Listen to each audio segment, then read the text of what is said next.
Hello बच्चों, मैं लखन सैनी स्वागत करता हूं आप सबका कक्षा 12 की गणित विषय की ऑनलाइन कक्षा में। बच्चों, हम पढ़ रहे हैं हमारी पाठ्य पुस्तक की मॉड्यूल संख्या 5 में अध्याय 18 जिसका नाम है यादृच्छिक प्रयोग तथा घटनाएं। आज भाग 2 में बच्चों हम यादृच्छिक प्रयोग से संबंधित विभिन्न पदों की परिभाषाओं की चर्चा करेंगे। आपको हमेशा की तरह अपनी नोटबुक और पेन लेके बैठना है बच्चों। हर एक परिभाषा को ध्यान से समझते हुए आपको नोट कर लेना है। बाद में बच्चों सभी परिभाषाओं को आपको अच्छे से याद भी करना है। आइए शुरू करते हैं आज की कक्षा। और सबसे पहले बच्चों देखते हैं हमारी पहली परिभाषा। पहला जो पद है बच्चों उसका नाम है घटना। किसी यादृच्छिक प्रयोग से संबंधित जो पहला पद है बच्चों वो क्या है? घटना है। घटना किसे कहते हैं? इवेंट क्या होता है? लिखिएगा बच्चों। किसी यादृच्छिक प्रयोग के लिए प्रतिदर्श समष्टि का प्रत्येक उपसमुच्चय एक घटना कहलाता है। अर्थात यादृच्छिक प्रयोग से संबंधित कोई भी परिणाम घटना कहलाता है बच्चों। घटना को हम सामान्यतः ई के द्वारा व्यक्त करते हैं। हमने कोई यादृच्छिक प्रयोग किया है, याद कीजिए पिछले भाग में हमने यादृच्छिक प्रयोग की चर्चा की थी। क्या होता है? ऐसा कोई प्रयोग जिसके सभी संभावित परिणाम हमें पहले से पता हो और किसी एक परिणाम के घटित होने का हम सटीक अनुमान नहीं लगा सके बच्चों। अर्थात सारे परिणामों के घटित होने की संभावनाएं बराबर हों तो ऐसा प्रयोग यादृच्छिक प्रयोग कहलाता है। यादृच्छिक प्रयोग के कुल संभावित परिणामों को जिस समुच्चय में हम लिखते हैं बच्चों उसको हम क्या कहते हैं? प्रतिदर्श समष्टि कहते हैं। इस प्रतिदर्श समष्टि वाला जो समुच्चय है बच्चों इसका कोई भी उपसमुच्चय क्या कहलाता है? एक घटना कहलाता है। हम कह सकते हैं कि यादृच्छिक प्रयोग के जो कुल संभावित परिणाम थे उनमें से किसी एक को या एक से अधिक परिणामों को मिलाकर हम क्या कहते हैं? घटना कहते हैं। घटना को हम किससे दिखाते हैं? ई से दिखाते हैं बच्चों। फिर देखिए अगला जो पद है वो है समप्रायिक घटनाएं। यहां पर इस शब्द को समझिएगा बच्चों। समप्रायिक घटनाएं, समप्रायिक घटनाओं का अर्थ है जिनकी प्रायिकताएं बराबर हो, समान प्रायिकता वाली घटनाएं। अब जो प्रायिकता जो शब्द है बच्चों इसको हम अगले अध्याय में जानेंगे। यहाँ पर प्रायिकता का आप साधारण शब्द सुन लीजिए। प्रायिकता को साधारण लोकल बोलचाल की भाषा में हम कहते हैं चांस, संभावना। ऐसी घटनाएं जिनके घटित होने की संभावनाएं बराबर होती हैं, जिनके घटित होने के चांस बराबर होंगे, उनको हम कहेंगे समप्रायिक घटनाएं। परिभाषा के रूप में बच्चों आप लिखेंगे किसी प्रयोग के निष्कर्ष समप्रायिक होते हैं यदि दो में से किसी एक को वरीयता न दी जाए। दोनों के घटित होने की संभावना बराबर हो, किसी एक के घटित होने की संभावना अधिक न हो, किसी में किसी एक को हम वरीयता न दे सके तो ऐसे निष्कर्ष, ऐसे परिणाम समप्रायिक घटनाएं कहलाती हैं बच्चों। देखिए उदाहरण आप देख सकते हैं। सिक्के को उछालने पर चित या पट आना समप्रायिक घटनाएं हैं, क्योंकि जितने चांस चित के आने के हैं उतने ही चांस क्या हैं? पट के भी आने हैं। दोनों के घटित होने की संभावनाएं बराबर हैं। तो ये दोनों परिणाम किसी एक यादृच्छिक प्रयोग के वे परिणाम जिनके घटित होने की संभावना बराबर होती है क्या कहलाते हैं? समप्रायिक घटनाएं कहलाती हैं। अगला उदाहरण आप देख सकते हैं बच्चों। पासे को फेंकने पर सभी 6 पृष्ठ समप्रायिक होते हैं। जैसे हमने किसी पासे को, डाइस को थ्रो किया बच्चों, तो क्या-क्या आ सकता है? 1 भी आ सकता है ना? एक ऊपरी पृष्ठ पे 1 आ सकता है, 2 आ सकता है, 3 आ सकता है, 4 आ सकता है, 5 आ सकता है, या क्या आ सकता है? 6। अब इन 6 परिणामों में से कोई भी एक परिणाम को आप वरीयता नहीं दे सकते कि इसके आने के चांस ज़्यादा हैं। सभी के आने के, सभी के प्रकट होने की संभावनाएं बराबर हैं। इसलिए ये जो घटनाएं हैं किसी एक पृष्ठ का आना है ना, वो क्या है? समप्रायिक है दूसरे पृष्ठ के आने के साथ। पूरी तरीके से पूरी ताश के 52 पत्तों में से एक पत्ता निकालना भी क्या है? समप्रायिक परिणाम है, क्योंकि सभी पत्तों के निकलने की संभावना क्या है बच्चों? बराबर बराबर है। तो इस प्रकार के परिणाम क्या कहलाते हैं? समप्रायिक घटनाएं कहलाती हैं। इन परिभाषाओं को, इन पदों को ध्यान से समझ के अपने माइंड में रख लीजिए बच्चों। अगले अध्याय में ये बहुत काम में आने वाले हैं। आगे बच्चों हम चर्चा करते हैं। अगला हमारा पद है परस्पर अपवर्जी घटनाएं। देखिए हमने पढ़ा घटना क्या होती है, किसे कहते हैं घटना? किसी यादृच्छिक प्रयोग से संबंधित कुल परिणामों में से कोई एक परिणाम या एक से अधिक परिणाम या कोई परिणाम नहीं, इसको हम क्या कहेंगे? घटना कहेंगे। समप्रायिक घटना किसे कहेंगे? जिनके घटित होने की संभावना क्या हो? बराबर हो। और परस्पर अपवर्जी घटनाएं किन्हें कहेंगे बच्चों? ऐसी दो घटनाएं जिनमें से अगर एक घटित हो गई ना तो फिर दूसरी घटित न हो सके। एक ही घटित हो सके दो घटनाओं में से। एक प्रयोग की वे दो घटनाएं जिनमें से कोई एक ही घटित हो। जैसे कि अगर आपने सिक्के को उछाला और चित आ गया तो अब पट आ सकता है क्या? चित आ ही गया है तो चित या पट में से कोई एक ही तो आ सकता है। तो ऐसी घटनाएं क्या कहलाती हैं? परस्पर अपवर्जी घटनाएं कहलाती हैं। परिभाषा के रूप में आप लिखेंगे बच्चों, वे घटनाएं परस्पर अपवर्जी होती हैं जिनमें एक के घटित होने पर दूसरी घटित न हो और ये घटनाएं एक ही प्रयोग में दो घटनाएं एक साथ घटित न हो। एक ही प्रयोग की दो घटनाएं बच्चों, अलग अलग प्रयोग की नहीं, एक ही प्रयोग की घटनाएं होनी चाहिए। उनमें से एक के घटित होने पर दूसरी घटित नहीं हो या दूसरी घटित नहीं हो सकती तो फिर हम उसे कहेंगे परस्पर अपवर्जी घटनाएं। उदाहरण के लिए आप लिख सकते हैं बच्चों, जैसे कि पासा फेंकने पर 6 फलक, 1 से 6 तक कोई भी आ सकता है, परस्पर अपवर्जी हैं क्योंकि एक बार पासा फेंकने पर एक ही फलक ऊपर प्रकट होगा, दूसरे के किसी होने की संभावना क्या हो जाती है? संभावना समाप्त हो जाती है। जैसे कि आपने पासा फेंका और 4 प्रकट हो गया, तो 5 के प्रकट होने की संभावना क्या हो गई? समाप्त हो गई। तो 4 प्रकट होना और 5 प्रकट होना, पासा फेंकने पर 4 का और 5 का प्रकट होना क्या है? परस्पर अपवर्जी घटनाएं, क्योंकि दोनों में से एक ही घटित हो सकती है बच्चों। अगला देखिए इसी पर उदाहरण, दो सिक्कों को उछालने पर दोनों पट हो या कम से कम एक चित हो, परस्पर अपवर्जी हैं। दो सिक्कों को उछालने पर कुल परिणाम क्या क्या होते हैं बच्चों? Head head, head tail, tail head और टेल टेल, ये 4 परिणाम होते हैं। यहाँ पर दो कौन सी घटनाएं ली हैं? दोनों पट हों। मान लो अगर दोनों पट हो गए, दोनों में टेल आ गया, तो फिर कम से कम एक चित ये दोनों हो सकते हैं क्या? भाई दोनों बार टेल आ ही चुका है तो कम से कम एक हेड की संभावना या ये दोनों हेड की संभावना भी क्या हो गई? खत्म हो गई। तो ये घटना अब नहीं घट सकती। अगर दोनों में टेल आ गया है तो कहीं पर भी चित आने की संभावना नहीं है, इसलिए ये क्या है? परस्पर अपवर्जी घटनाएं हैं। गणित की गणना के अनुसार घटनाएं परस्पर अपवर्जी कहलाती हैं यदि इनका प्रतिच्छेदन एक रिक्त समुच्चय हो। अब देखो, ये जो घटना E1 है, दोनों टेल आने वाली, उसके अंदर तो ये एक परिणाम है और दूसरा है कम से कम एक चित आने की, इसके अंदर हेड टेल और टेल हेड, ये दो परिणाम हैं। अगर हम इन दोनों समुच्चयों को देखें तो इनका जो इंटरसेक्शन है, प्रतिच्छेदन है बच्चों, वो क्या है? रिक्त समुच्चय है, वो पाई है। इसलिए इन दोनों घटनाओं को हम गणित में क्या बोलेंगे? परस्पर अपवर्जी घटना बोलेंगे। मैथ से मैथमेटिकल डेफिनेशन की अगर हम बात करें परस्पर अपवर्जी घटनाओं की तो क्या देंगे? अगर दो घटनाएं इस प्रकार की है जिनका प्रतिच्छेदन क्या है? वो रिक्त हो, जिनका इंटरसेक्शन रिक्त है बच्चों, वो क्या कहलाएंगी? परस्पर अपवर्जी घटनाएं कहलाएंगी। ठीक है, चलिए आगे। अब बात करते हैं बच्चों निशेष घटनाओं पर।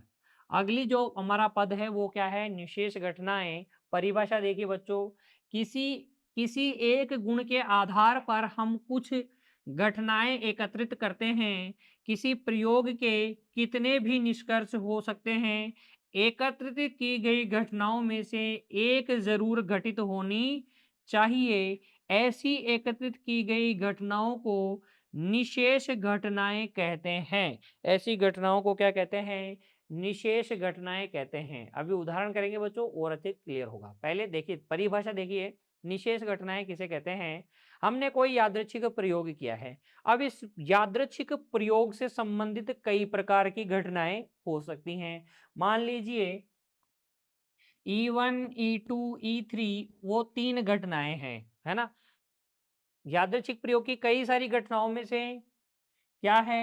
ये 3 घटनाएं मैंने ले ली और इन 3 घटनाओं में से कोई सी एक घटना हो ही रही है, तो फिर इन तीनों को मिलाकर हम बोलेंगे निशेष घटनाएं। गणित में हम कह सकते हैं कि अगर इन तीनों घटनाओं के अवयवों को मिला लें तो फिर हमारे पास क्या मिले, प्रतिदर्श समष्टि मिले, तो हम इन घटनाओं को बोलते हैं निशेष घटनाएं। देखिए बच्चों, उदाहरण के लिए यदि एक पासा फेंका जाए तो यह जरूरी है कि या तो सम संख्या ऊपर आएगी या विषम संख्या ऊपर आएगी। सम संख्या वालों को मैं बोल रहा हूं ई वन घटना में क्या क्या आ सकते हैं, 2, 4 और 6। और विषम संख्या आने को मैं बोल रहा हूँ 1, 3 और 5 इसके अंदर आएंगे।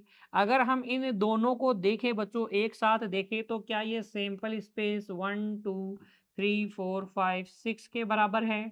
तो ऐसी घटनाओं में से किसी एक घटना का होना जरूरी है, या तो ये होगी, अगर ये नहीं होगी तो फिर ये होगी। इसलिए इन दोनों घटनाओं को हम क्या कहेंगे, निशेष घटनाएं बोलेंगे बच्चों, निशेष घटनाएं बोलेंगे। एक और उदाहरण देखिए इसी का। यदि दो सिक्कों को फेंका जाए, दो सिक्कों को फेंका जाए तो head head, head tail, tail head और टेल टेल, ये 4 परिणाम होते हैं बच्चों। या तो चित आए या पट आए, अर्थात या तो चित या पट आने की घटनाएं क्या हैं, निशेष। चित या पट आए, है ना।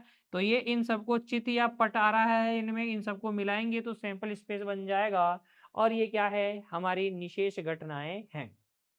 देखिए, गणित की गणना के अनुसार एकत्रित की घटनाएं निशेष घटनाएं कहलाती हैं यदि इनका यूनियन, इनका संघ, क्या संघ का समुच्चय पूरा क्या बना दे, प्रतिदृष्ट समष्टि बना दे।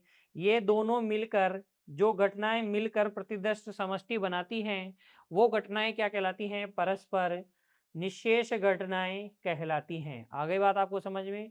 चलिए तो फिर आगे बच्चों, अब हम पढ़ते हैं स्वतंत्र और आश्रित घटनाएं। देखिए, नाम से ही क्लियर हो रहा है कि स्वतंत्र घटना किसे कहेंगे। ऐसी कोई भी दो घटनाएं बच्चों जिनमें से एक के घटित होने का असर दूसरी पर नहीं पड़ता हो, वो क्या कहलाएंगी, स्वतंत्र घटनाएं। और अगर एक के घटित होने का असर दूसरी पर पड़ रहा है तो फिर वो क्या कहलाएंगी, आश्रित घटनाएं कहलाएंगी। परिभाषा के रूप में आप लिख सकते हैं, घटनाओं का समुच्चय स्वतंत्र कहलाता है बच्चों। दो भी घटनाएं हो सकती हैं, दो से अधिक घटनाएं भी हो सकती हैं। यदि कुछ घटनाएं घटित होती हैं और इनका असर दूसरी घटित घटनाओं पर नहीं होता है तो ये क्या कहलाएंगी, स्वतंत्र घटनाएं कहलाएंगी। दूसरी ओर अगर एक घटित घटना का असर दूसरी घटना पर होता है तो ये घटनाएं आश्रित घटनाएं कहलाती हैं। उदाहरण के लिए बच्चों देखिए, बार बार सिक्का उछालने की घटना स्वतंत्र घटना है। बार बार जब आप सिक्का उछालते हो तो एक बार सिक्का उछालने पर कोई भी परिणाम प्राप्त हो, दूसरे वाले दोबारा सिक्का जब उछालोगे तो उस परिणाम पर पहले वाले परिणाम का कोई असर नहीं होता। मान लीजिए मैंने एक सिक्का उछाला, हेड आ गया, फिर दोबारा से सिक्का उछालूंगा तो उस हेड आने का कोई फर्क नहीं पड़ेगा, दोबारा भी हेड आ सकता है, टेल भी आ सकता है ना। तो जब बार बार सिक्का उछाला जाता है तो ये क्या है, उछालने पर कोई भी परिणाम प्राप्त हो, ये परिणाम प्राप्त होना क्या है, स्वतंत्र घटनाएं हैं। ताश की गड्डी से एक पत्ता निकाला जाए, उसको वापस ताश की गड्डी में रख दें, फिर से एक और पत्ता निकाला जाए, फिर रख दें, फिर से एक और पत्ता निकाला जाए, तो ये घटनाएं क्या हैं, स्वतंत्र घटनाएं हैं। एक घटना का असर दूसरी घटना पर नहीं पड़ता। किंतु अगर मैंने एक पत्ता निकाल लिया और फिर उसको वापस नहीं रखा, फिर से दोबारा पत्ता अगर मैं निकालूंगा तो फिर वो असर डालेगा, क्योंकि अब मैं 51 में से एक पत्ता निकालूंगा। पहले 52 में से निकाल रहा था, अब मैं किस में से निकालूंगा, 51 में से। तो इस प्रकार की घटनाएं क्या होंगी, आश्रित घटनाएं होंगी बच्चों। आप उदाहरण में लिख सकते हैं, ताश में से एक पत्ता निकाला जाए और उसको वापस रखकर फिर से एक पत्ता निकाला जाए तो ये स्वतंत्र घटनाएं हैं। किंतु यदि एक पत्ता निकालने के बाद इसको वापस न रखें और दूसरा पत्ता निकालें तो ये परस्पर क्या है, निर्भर घटनाएं होंगी बच्चों। स्वतंत्र और आश्रित घटनाएं आपको समझ में आ गई।